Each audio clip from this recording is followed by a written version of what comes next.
I truly believe that this is by design. Like, I feel like the devil loves nothing more than destroying the family unit, more than murder. I say more than stealing, more than all of that. Because when you destroy a family unit, you destroy generations. And so I definitely think it's by design, because when you think about it. Tania Khazaal, known as Tania the Herbalist, is a health and wellness coach, mother, author, activist, and former corporate strategist based in Ottawa, Canada. Specialising in holistic healing and plant medicine, she empowers individuals to take control of their health through natural remedies. Tania offers online courses, ebooks, and consultations focusing on overcoming life challenges, reducing stress, building emotional resilience, mending relationships, and healing trauma. What it does, especially for kids, is it teaches that love is disposable. And if one person sees it, then their kid sees it, and so on and so forth. And that's why they want to break the family unit, because they're no longer teaching that the best connections you can have are the ones going to take the most amount of work, right? It's now turned into, for example, marriage. It's now turned into, it's too hard. He doesn't listen. We've fallen out of love. All of these things is now a reason to divorce, versus saying, okay, what happened to being able to have the hard conversations, to be able to sit down and communicate, to learn more about communication, to learn more about the other person, to practice compassion and empathy and sympathy and all of these things. That's why they've been pushing divorce. The cancel culture we see now, that anyone who puts their head up and has an opinion that's maybe a little bit different to the mainstream narrative gets shot down. How do we beat that system? I think you just have to be so confident in who you are and how you think that whatever their narrative, the next, because they're always throwing new narratives, you're just like, no, I'm making my own decision. I'm not letting the TV programming or the news or the next president tell me what I'm going to think about anything. Tania, thank you so much for your time. Thank you for having me. Now, you talk about a lot of very confronting issues, and I would say on this podcast, we call it the Ballsy Show, very ballsy issues and issues facing lots of families at the moment. But you had your corporate world, now you've gone into coaching, some work with Tania the Herbalist, and now we sit here and we look at all the family issues facing the world. What made you jump in so much into that issue? Well, I mean, I was that child that also estranged my mom and went no contact. And my husband also was in that situation. And to be honest with you, being Tania the Herbalist, I did so many health consultations, Warren. And it's like, I realized that after so many conversations, people with the healthiest diets, healthiest lifestyles, which I obviously promote, but you'd have people that are coming in, they're eating organic, they're exercising, they're doing all of the stuff. And when I would start diving into the physiology of it, like the physiological aspect of their lives, it'd be like, I haven't spoken to my mom in years. I don't know how to forgive. So I start to realize, oh my goodness, like this is a bigger issue. And so as I went down the rabbit hole of like the medical system, I also started to understand, wait, as someone like myself who's gone into therapy, and it put a lot of emphasis on my mom being the problem, and this is why I have these issues. And I was like, wait, I used to always talk about the medical system, but then therapists weren't in the same education system. And that's not to say everyone, because I think that there's good doctors and good therapists, but I was like, it's a lot of what they're being taught. And if they're being taught that and we're trusting them as the experts, it's bleeding into that. And so when I realized that this was a bigger epidemic, where we have a very saturated market of holistic health, right? Eating organic, doing all the stuff. It's like, cool, this is not a market that's getting enough attention, and I want to talk about it. And the more I talked about it, the more I realized there's nobody that comes from my perspective, where I've seen it both from the parent and the child's perspective, and I'm speaking to the parents on how to approach it, almost speaking the child's language. So, yeah. Do you find that everyone, as you mentioned, there's all sorts of organic foods and fitness and bits and pieces that people are working on themselves, but they don't really want to work on the inner workings, so to speak? Oh, yeah. Well, they want to work on the mindset, right? They I want to work on my mindset and my peace of mind and do the meditation. But it's crazy, because in the biggest generation right now of like healing, right, where people are understanding the importance of it, you're right. This is like a topic that's like, wait, now it's forcing me to look in the mirror, and that's not really what I was expecting. Now, we live in a time, particularly, I'm based in Australia, where divorce rates are through the roof. Over the last 20 years, it's probably another 15, 20% on top. We've got split families, we've got blended families, we've got, single parents raising families. How do we get to a stage, or is this, do you think, designed, so to speak? Did the devil design to to not unite, to tear us apart, so to speak. I truly believe that this is by design. Like, I feel like the devil loves nothing more than destroying the family unit, more than murder. I say more than stealing, more than all of that. Because when you destroy a family unit, you destroy generations. And so I definitely think it's by design because when you think about it, especially in my generation, if you look at the Disney movies, I made a post about this. It's like every big Disney movies, their mom was either evil, not there, died when they were young, or they've got an evil stepmother in there. It's like Right. every single one was ingrained for you to, it's like the programming started for such a long time. When you think about one of the biggest, you know, shows of my generation was Friends. And if you think about Friends, you got the mom who was awful, awful to one of them who wasn't really active. She was caring over herself, one of them who killed herself, one of them. And it's just crazy when you start to realize, oh man, this programming's been happening for a while. It's no surprise. And then you've got the therapist who's telling you, you're right, your mom is toxic. She created this trauma for you. And then it just kind of created more of a victimhood mentality that's not allowing, that's now, instead of dealing with our pain, is projecting it. The Oprahs, the Dr. Phils, the Dr. Lauras who pushed on the one of the biggest books that Oprah promoted on her show, for example, was called Toxic Parents. And that says a lot right there, coming from someone who doesn't even have a family of her own, right? Yeah, it's unbelievable. When you talk that programming, for me, it's been a serious wake-up journey. A lot of the stuff you talk about is stuff that's happened in my life with divorce and alienation from, kids a little bit, and then family breakups and issues and just, but no one ever wants to discuss these issues. It is a real ripple effect, isn't it? Where if something happens and there is one relationship that gets testy or breaks down, then it avalanches down the hill. Well, what it does, especially for kids, is it teaches that love is disposable. And if one person sees it, then their kid sees it, and so on and so forth. And that's why they want to break the family unit, because it's they're no longer teaching that the best connections you can have are the ones going to take the most amount of work.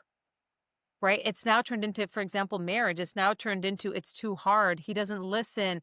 We've fallen out of love. All of these things is now a reason to divorce versus saying, okay, and obviously abuse and all of that is always the exception, but it's like what happened to being able to have the hard conversations, to be able to sit down and communicate, to learn more about communication, to learn more about the other person, to practice compassion and empathy and sympathy and all of these things. And so that's why they've been pushing divorce, because even for young kids, because the divorce rate is so high, they're also learning that it's okay to break up the family unit. If the family's broken up, it's for the best interest of everybody. And I do think that in some instances, it absolutely is necessary. But it starts teaching that when love gets hard, it's not healthy for you. And that's actually not true. And also, you look at other parts of life. I had a former sporting career earlier in my life, and that was the challenges that were major. But it almost seems as if the relationship, and you talk about a marriage or a friendship or whatever, that as soon as it's testy, the system allows, you look at divorce courts, allows for it to happen easy, where you can easily just part the ways and not actually do the work. Is that fair? I think so. I think that we have been conditioned to truly believe that it's best for your peace of mind. You'll find better. If it's hard, it's not healthy. If they're it's not teaching to what is their issue with them and how can you work together to make them a better person. My husband is a perfect example. I grew up in an abusive household. So I was in very abusive relationships for a very long time because I thought that that was normal. My husband, his mom left when he was 14. So he had abandonment issues. You can imagine that. His dad was remarried within like 6 months. And he had a lot of anger when we first got together, like a lot of anger. And never was abusive or anything like that, of course. But when it got to a point where and because I've been studying psychology and neuroscience for so long, I think that that definitely helps me in why I talk about this. It got to a point where I said, I can either walk away because I don't want to deal with someone. I've had my anger issues. I've come to a place of healing. I don't want to deal with it. And a lot of people would have taken that route and be like, he's got issues. I don't want to deal with it. Instead, I said, no, how can I help him? I feel like as his wife, it's my duty to help him. And as long as he's willing to get better every single day, I will be patient. If he's not willing to get better, if he's not willing to look at himself, he's not willing to do that, then that's a different story. Fast forward to now, he doesn't have the same anger issues, nothing like it. He's rebuilt his entire relationship with his mom. His mom actually lives with us now. That's how much we repaired that relationship. And we have the best relationship where I would like to knock on wood, say like people are lucky to have the kind of marriage that we have.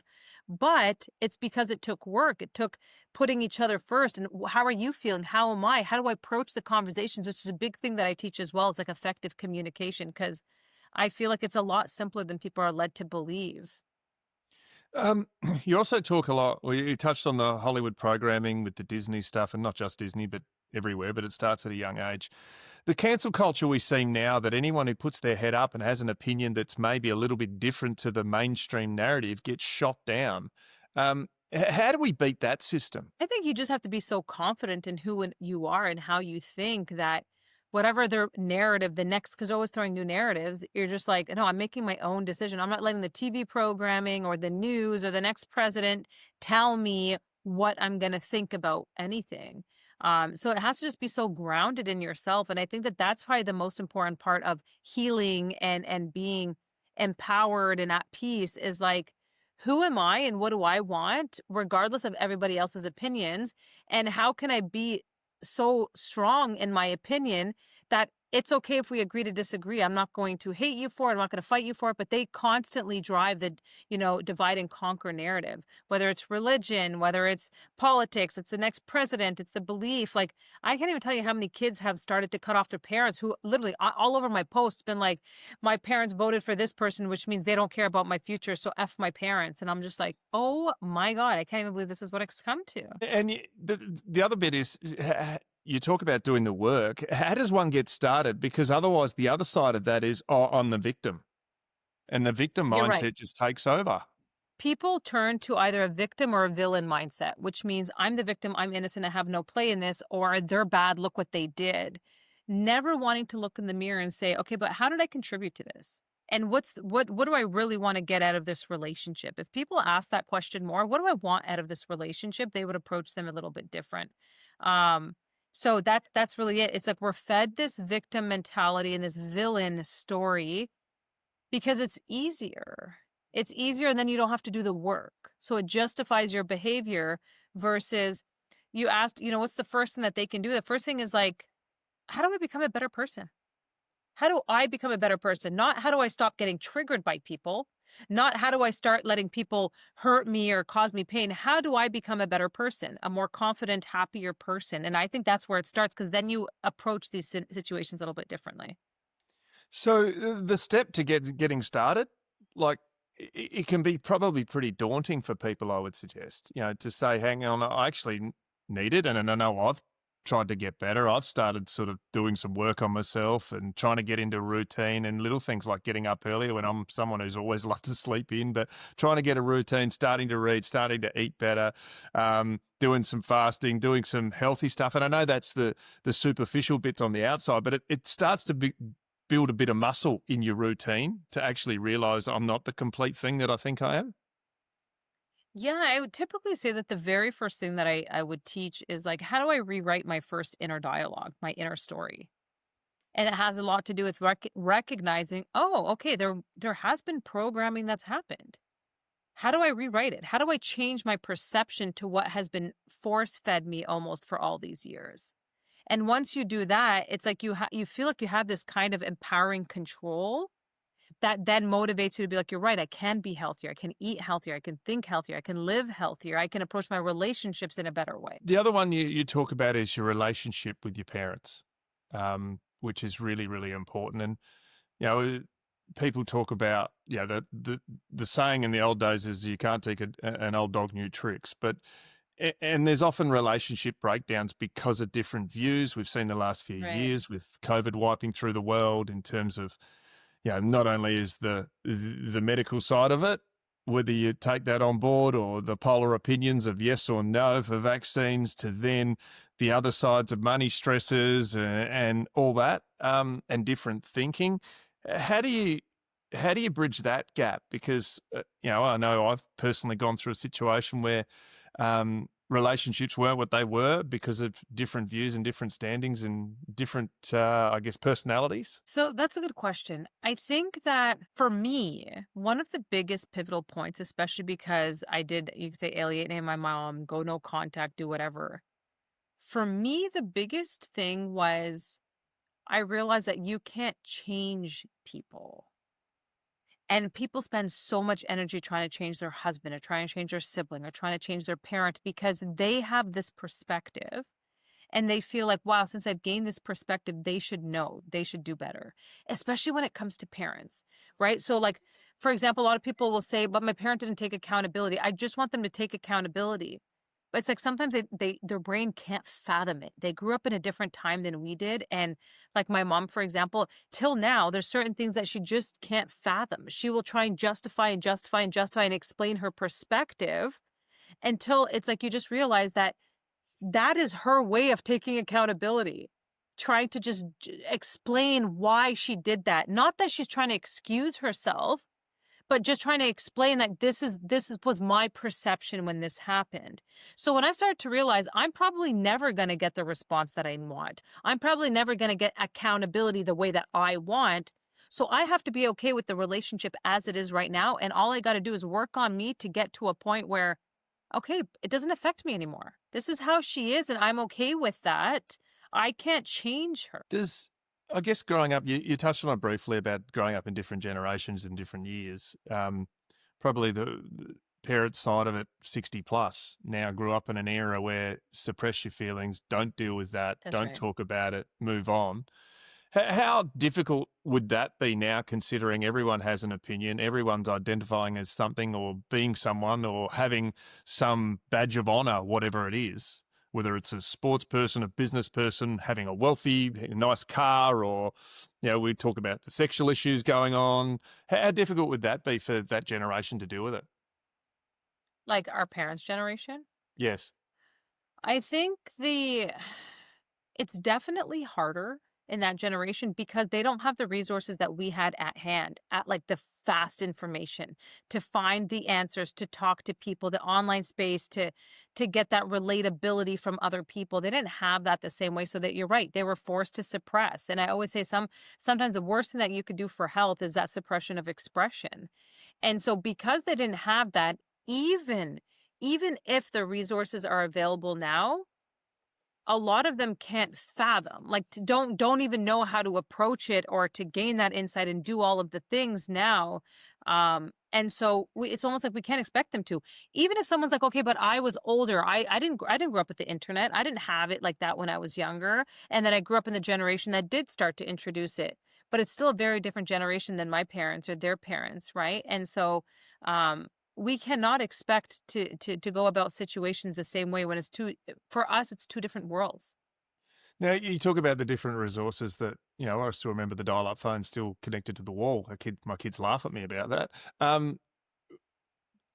When you can't deal with something, the anger potentially kicks in. Is that, how do you see that role in terms Did you of see the being, anger? yeah, the anger, yeah, the frustration, the anger, but feel like you're not getting through? It's What's your because advice in you that were never space? taught. You were never taught how to handle these tough emotions, how to navigate them, and how to work through them. Instead, we were taught to avoid them. So it turns into an anger, but sometimes it's not even anger. It's actually a hidden emotion because it could be being embarrassed, feeling rejected. There's typically an underlying emotion under that fear or anger. You know what I mean? Maybe I'm not feeling safe, I'm feeling threatened, something is going on. But when you're not taught that, hey, these emotions are normal, how do you navigate through them and not run from them, right? It's obviously ingrained in us where it's fight or flight. And a lot of the times when those emotions come up, we resort to one or the other, which is why this no contact happens and I'm going to cut it off because it's dangerous to me. Instead of saying, no, how do I work through that? How do I build that emotional and mental resilience by working through it? So if they're not taught these skills, which most people are not because their parents didn't even have it, um, they don't know what to do. So they allow that anger to come out, and in order to avoid the anger, they'd rather go no contact because the source of their anger is out of the picture. And so that's how to them is protecting their peace, but it's actually just avoidance.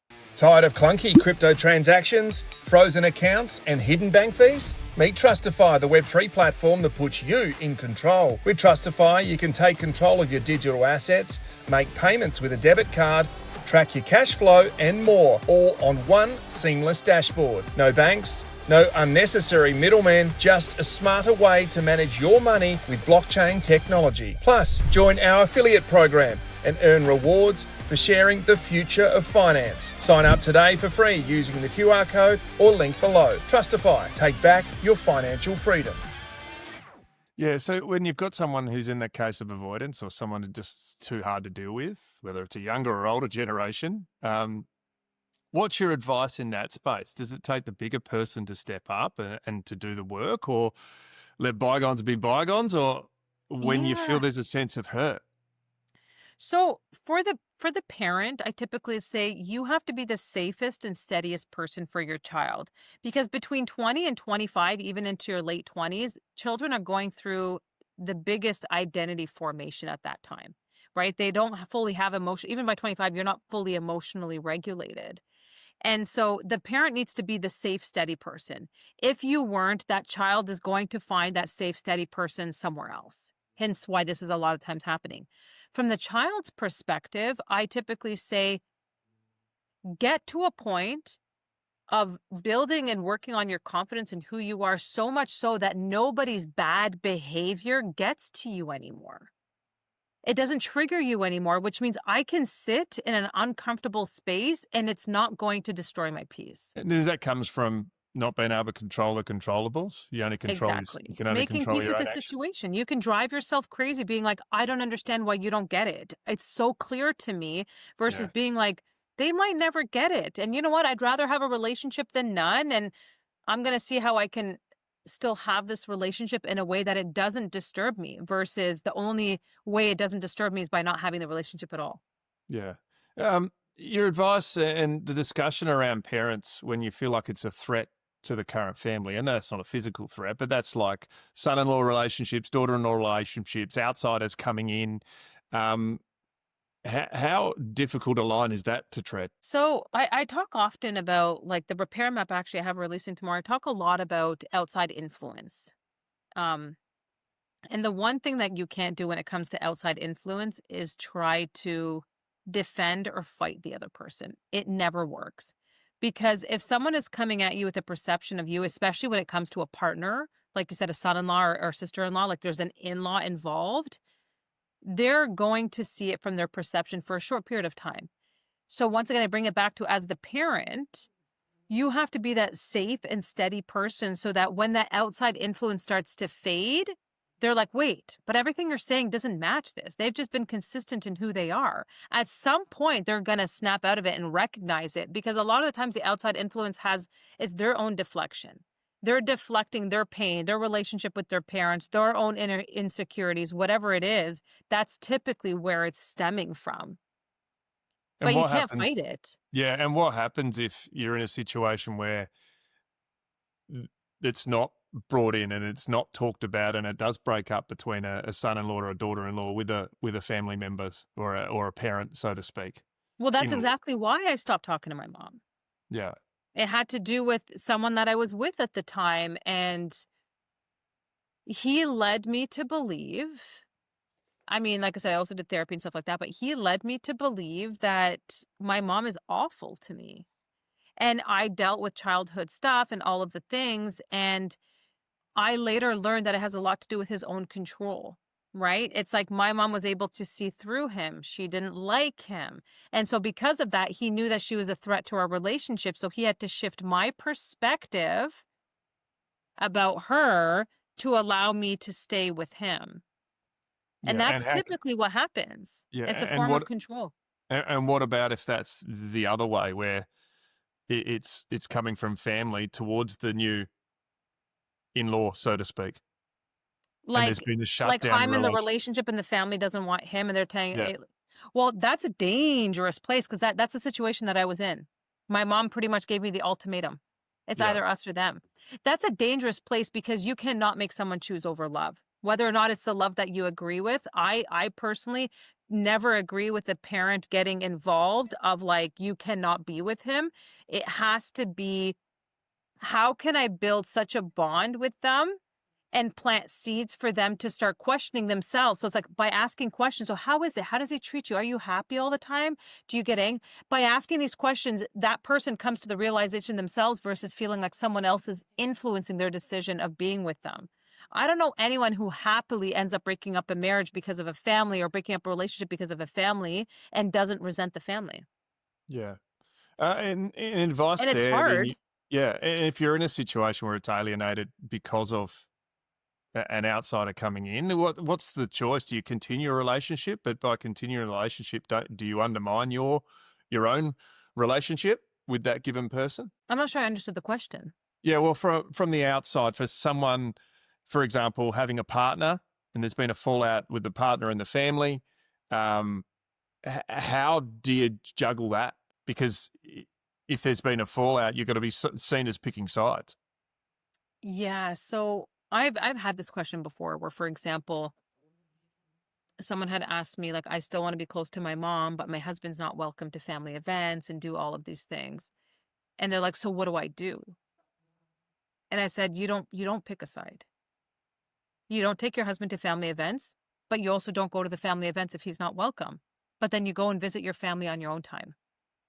Right? So I think it's that's where you set boundaries, and when I say boundaries in a sense of standards, like if you're not going to respect my spouse and want him there, no problem, but I won't be there, but I still want to see you. That doesn't mean I'm not going to see you at all. I'm going to come and see you on my own time and let's make plans separately. Yeah. The relationship now with children, you've spoken at length about, you know, cases where divorces have happened, kids are caught in the middle, um, blending new families, Right. uh, blending new families with new relationships, then dealing with an ex, whether it's a male or a female, not, because it's very rare that even though they say it's a mutual decision, it never truly is. How's the best way to juggle that, considering you might be dealing with grieving Someone people bad or, mouthing you, the other one yeah, talking the about it to the so-called kid. narcissistic behavior that gets thrown Right. around all the time? Right. Right. This is probably one of the biggest things is like the ex-parent is talking about you and putting all these things in the kid's mind. And it's so sad because the child wants to believe that the parent is saying the truth, so they start to believe it. And once again, for the parent, children, I mean, it's pretty obvious, but the children should never know about what's going on. It should try to be as amicable as possible. But for let's just say that the parent who is not the one that's feeding the child this narrative, but the one that's in the space of having to defend themselves, once again, defense is rarely the solution versus I'm going to show that I'm not fazed by this. Because if I can show that I'm not fazed by this, it holds no truth. And that kid will eventually say, okay, my mom didn't react or my dad never reacted. They're always steady. They're always calm. They're always doing this stuff. At some point, they're going to come to the conclusion themselves and be like, okay, they weren't. But the moment you're defensive and then you're fighting with fire, you look guilty. So it only actually gives them more ammo to potentially believe that that is true. How do you do that when emotions are involved? Well, that's the thing. You got to emotionally regulate yourself. That's the biggest problem that the world sees right now is they don't know how to emotionally regulate themselves. Everything turns into a tantrum. Doesn't matter if you're 50 or 5. And so that's why it's kind of like, okay, so how do I emotionally regulate myself and get myself to a point where it's like I'm at peace. I've got God, I've got myself, I've got the things that matter. I take care of myself. And that doesn't mean that you don't get upset. That means that I'm taking a 3-second pause before I react. I'm allowing myself a moment before I react, whether it's counting to 5, counting to 10, and then saying, what do I really want out of this situation right now? Do I want to prove that I'm right? Or do I want to have a healthy relationship with my child? And the moment you ask yourself that, you pull yourself, you move your brain right into the actual problem solving part and you react differently. Yeah, and the other bit too is, I've been in that situation personally where you're not proud with how you've behaved or answered or reacted.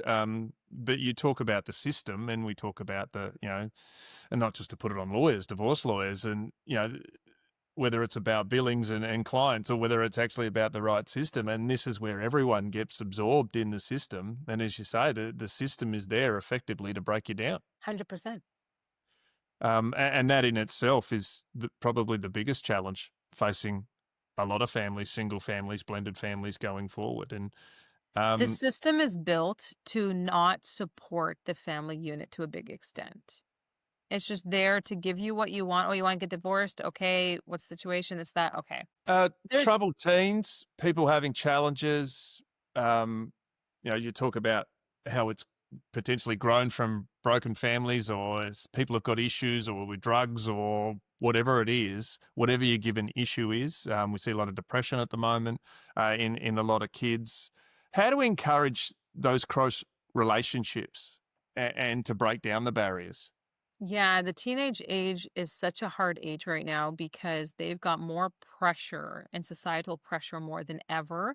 And they're at the critical age of identity formation. Who am I separate from my family, separate from my parents, outside influences? I want to feel like I belong, but I feel like I don't belong with my own family because they grew up in a different world. And so it's very touchy. And I think the biggest thing that I've seen is with this age is where we have to remove our emotions more than ever.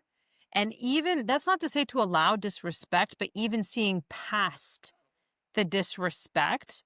And it's a lot of times it's not even disrespect. It's they're learning their authority. They're learning that I'm a person. I'm an adult almost. And so we have to say, okay, where's their pain coming from?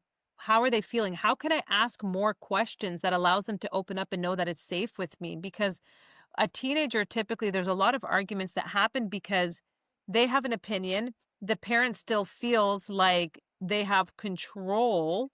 So, but they don't even realize that sometimes it's actually forcing their opinion or perception on this teenager who's creating their own, identity. So the biggest thing is like I always say, ask questions. You can't even, like, you have to count to 10, do your thing, approach the situation, say, okay, that seems pretty hard on you right now. Tell me what's going on. Like, don't worry about hurting my feelings. Don't worry about any of that. Just talk to me. When they feel like that kind of safety, they feel like, okay, the one person that I'm thinking is going to argue with me the most is actually the one person that's not. And I've seen such a transformation from people with their 17, 18-year-olds just by that perception, because then it's like that teenager just feels like they can finally release all the buildup that they're having. And then you see them crying and letting out outbursts. And then, yeah, Um, that is now for people who are equipped to that, or I guess everyone is equipped, but the inhibition of doing that, considering we generally didn't, from the people 40 to 50, didn't have that in our relationships with our parents. absolutely. You're right. We didn't. And I think that a lot of times we approach that situation like, I didn't do it, so they should just be fine. They're going to figure it out. You're right. But the difference is we didn't have our adolescent and young teenagers' years completely sabotaged and taken over by social media. Yeah. Oh, that was my next And question. Social media. that's the biggest influence. So Yeah. now you have 9, 10, 11-year-old children who are forming their entire identities based on other people. The parents have no control, especially if the parents are letting their kids on social media at such a young age. And so it is very different. You cannot raise them in the same generation that you did because it's not the same generation anymore. What's the key to that then? Because, in our house, we've got a blended family with 5 kids, ranging from 17 to 14. They're in that hit zone. They're absorbed by phones. You're trying to get phones off. They also use, at the school they go to, they're given a laptop as part of their schooling. So everything is online, to a stage that now handwriting, what's that? How are the juggles and the challenges? What's your advice to parents juggling the social medias when probably, let's be honest, adults are addicted to it too? With Right. emails at Right. 2 minute, text messages, WhatsApp, Messenger, Right. everywhere. Well, you said it. You have to lead by example. You can't tell your child to get off of a tablet. Meanwhile, you're there on your phone, right? We have to lead by example. I think that's so important. But it's also, when I say communication, it's like, it's okay to have a conversation and saying, hey, like, what makes you want to be on your phone for like 6 hours? Like, talk to me about it. Like, what is that doing for you? It's a dopamine rush. Did you know that? Do you want to do something else that gives you a dopamine rush? Let's go do this. Right? Like that. And so it's just kind of making it more fun. And then they're like, yeah, I don't know, actually, you're right. And even if they don't respond well in that moment, because of how you approached it, they're thinking about it. They're now consciously, it's in their subconscious mind. And once that seed's planted, it starts to grow. And so it's not like, I mean, if you have really young kids, I mean, the parents should definitely be like, hey, you're not getting this more than 1 to 2 hours a day. So pick the time. But I also allow a choice. Hey, you can do 30 minutes right now, 30 minutes later. You can do 1 hour now and you're not going to get it for the rest of the day. Which one do you want? So they feel like they have some choice, Yeah. but letting them know, like, I bought my kid a book on understanding how when you're looking at the phone for so long, what happens to your eyes and everything like that. So he'll be like, oh, my eyes are starting to hurt. I'm like, yeah, see what happens when you look at it for more than 30 minutes straight. Um, it's opening the dialogue in a way where I'm not dictating. I just want you to know that I'm here to protect you. So I need to educate you a little bit. But that's probably the biggest thing, even for teenagers. Hey, you're spending 3 hours. It's been 3 hours. Do you want to do something else? Let's go do something. What makes you want to be on it for 3 hours? Can you tell me what you're watching? Like, just being there with them allows you to be in their brain when they feel like you're not fighting them and you're like, oh, you want to be with me? Hey, you're scrolling through this stuff? What makes you want to scroll through this? Let's do something more productive.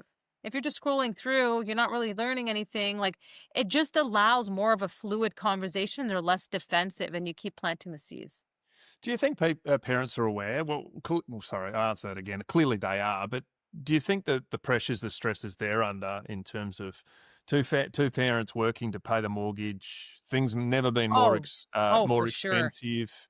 I Um, talk about the Industrial Revolution having a role in all of this, for sure. yeah. That's why they made it so that the parents didn't have the same input in their child's lives. They're going at such a young age to these institutions, to the schools, the education, all of the stuff, and now you're being raised by a society that's not your parents anymore. So their, you know, parental instincts are no longer the leading place for your kids. This is why my generation, like the I'm not 40 yet, but the 40s, the 50s, this is why our generation is the highest with estrangement right now. Like, where it started is because it started in our generation where there was like from a young age and they're being raised by them, and now you trust in the experts more than your parents. And it's a perfectly orchestrated place, right? The shows that we were watching, the Disney movies that we grew up with, every single one of them was priming us and grooming us into this thought process. And then we became the generation that started estrangement.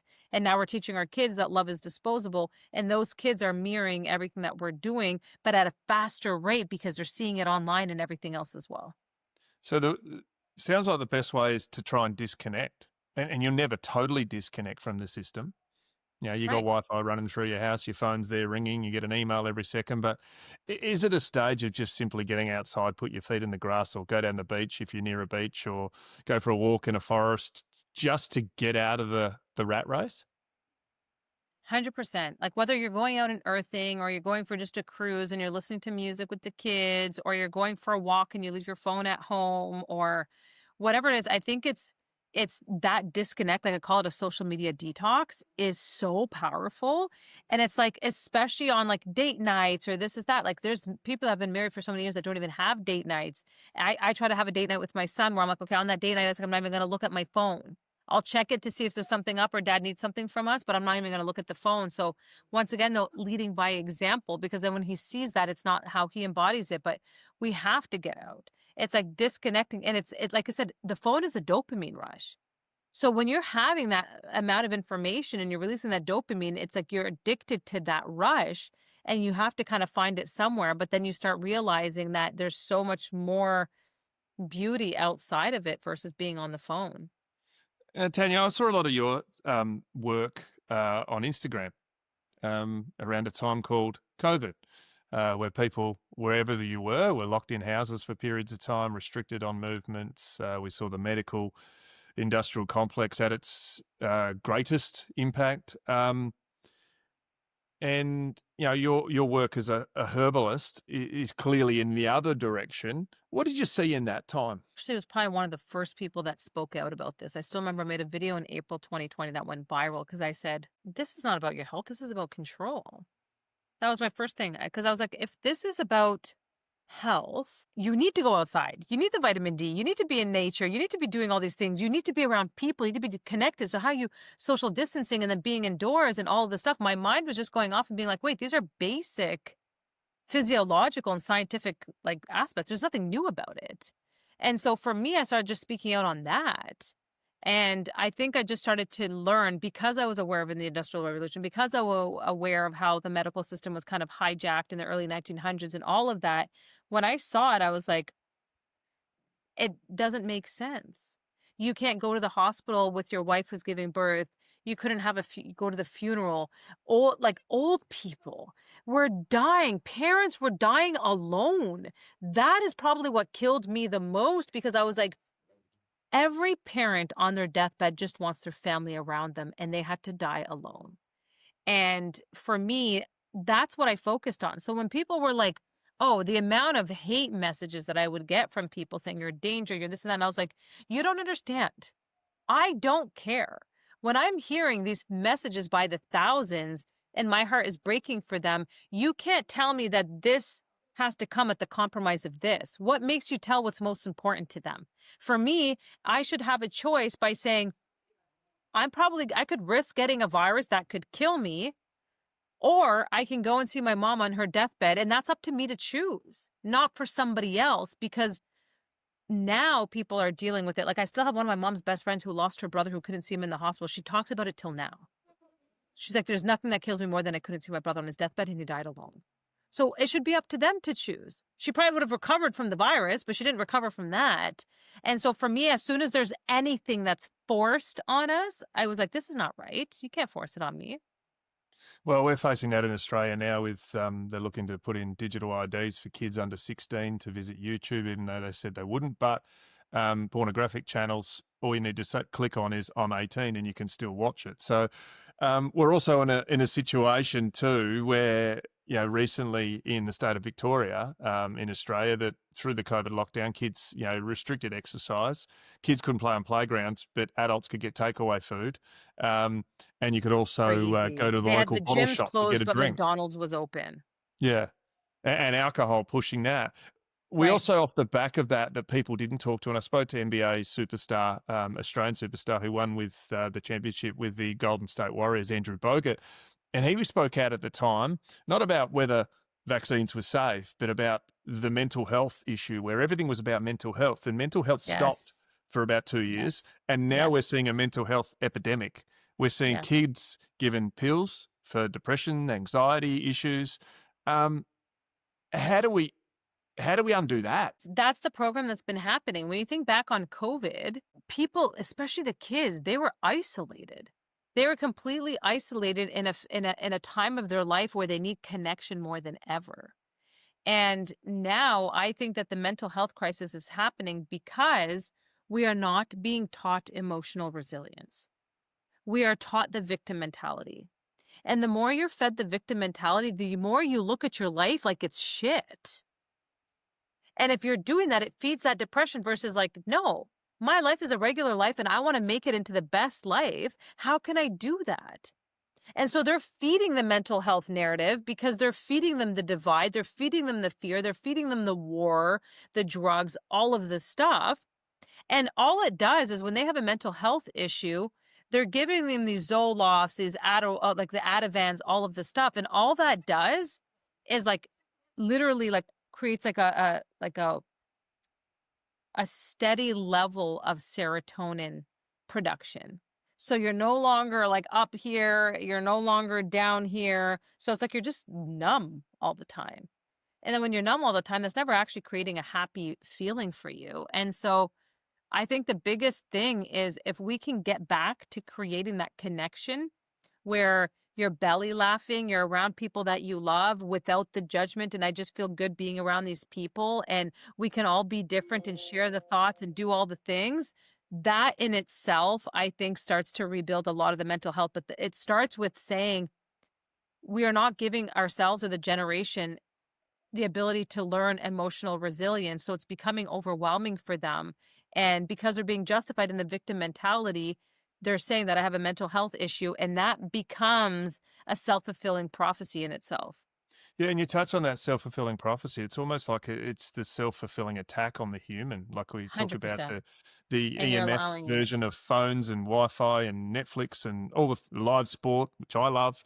But then it Right. turns into 24-hour contact, and it turns into mortgage pressure. You need two people to work, so no one's around at home. You're in a school system where one of Mhm. our kids learnt how to read an analog watch in year 11, which is nearly finished from school instead of year 2 or 3, which you normally learn. Right.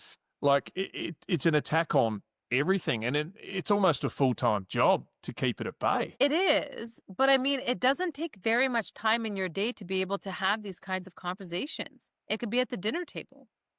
Everyone, phones off. We're just here, family, connecting. Let's bond together. Tell me about your day. Tell me about 3 things that were amazing about your day. Tell me one thing that wasn't so great about your day. It could just start with simple moments like that. Yeah, well, that's guilty of that. I think most people are. You need to be better in that space. With the COVID situation and the medical system, how do you think it's been a deliberate thing where naturopaths, herbalists, people who are on the alternative health therapies, um, have been cast aside and effectively been called what we saw in COVID, an anti-vaxxer, someone against the system? Yeah, so it the medical system was completely sabotaged. Once I learned about this, I had no idea about it. But I was like, well, wait, why isn't herbalism taught? Like, why doesn't the doctor give you the option and give you multiple options? Well, I learned that John D. Rockefeller, because he owned the petroleum industry, once they realized how they can synthesize vitamin C, and that started in Switzerland, he literally took over the entire industry and realized, wait, we can do this with medications. We can do this with all vitamins. We can do it with everything. And so they first took over the medical industry, turned it allopathic, and then in North America, made it so it's almost criminalized to practice. And then they introduced the licensing system, which means, okay, now if you want to be a doctor, you have to have a license. And in order to have your license, you have to operate your practice exactly how we tell you and teach you, which is also what led me to realize, wait, therapy is the same thing. You need a license, you need to do all this stuff. So once I realized that, I was like, okay, but is this really about our health? Because you can go to certain parts of Asia and they're all still about herbal medicine and Ayurvedic and all of that.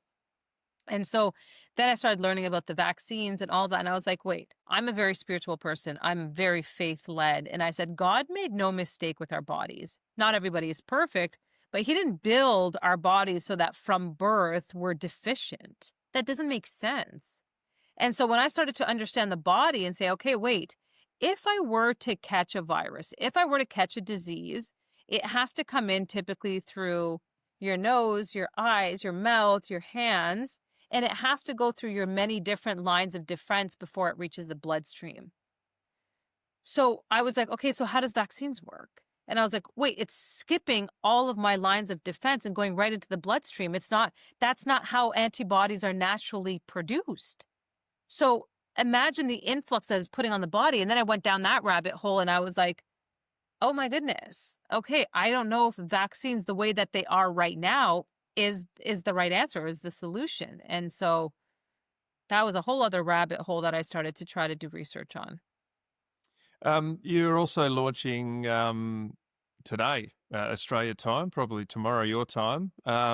Repair. Can you take us through a bit The about that? repair map. The repair map is pretty much the entire course that I created. It's like a pre-recorded workshop that I created on understanding where estrangement really started, how to start rebuilding with your child and your family, and how to start opening up the lines of communication and understanding communications and everything. So I really just built this program around saying, let me regurgitate everything that I've learned and put it into this thing and teach them about communication, how to approach the conversation, how to be a better version of themselves. And I even included, like, I think there's over 30 audio recordings of all the different questions of different scenarios that I've received and answering them. Do you have any advice to parents who are sitting back, probably listening to this, going, "Oh, that's me. Oh, that's me. Oh, that's me," and that can be pretty downing. I guess bringing you down.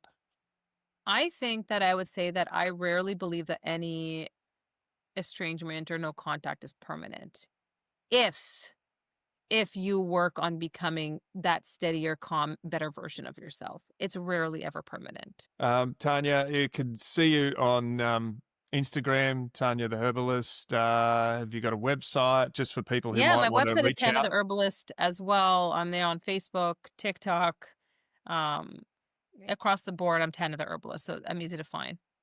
All right, I appreciate that. And for people who are keen to do that, tune in, and I'll put all the links below. Thank you. Thank you for your time, and really do appreciate it. You're doing some great stuff. Of course. Yes. God bless. Thanks for having me. Thanks for tuning in to The Ballsy Show. We appreciate your support. Please like, subscribe, and share this episode to keep the vibes going. Before we wrap up, a shout out to Trustify, the game-changing Web3 app that lets you seamlessly manage your crypto, send funds, and spend on the card, all without banks or middlemen. Sign up for free today using our QR code or the link below to take control of your financial future. Stay tuned. The next Ballsy Show episode is about to drop.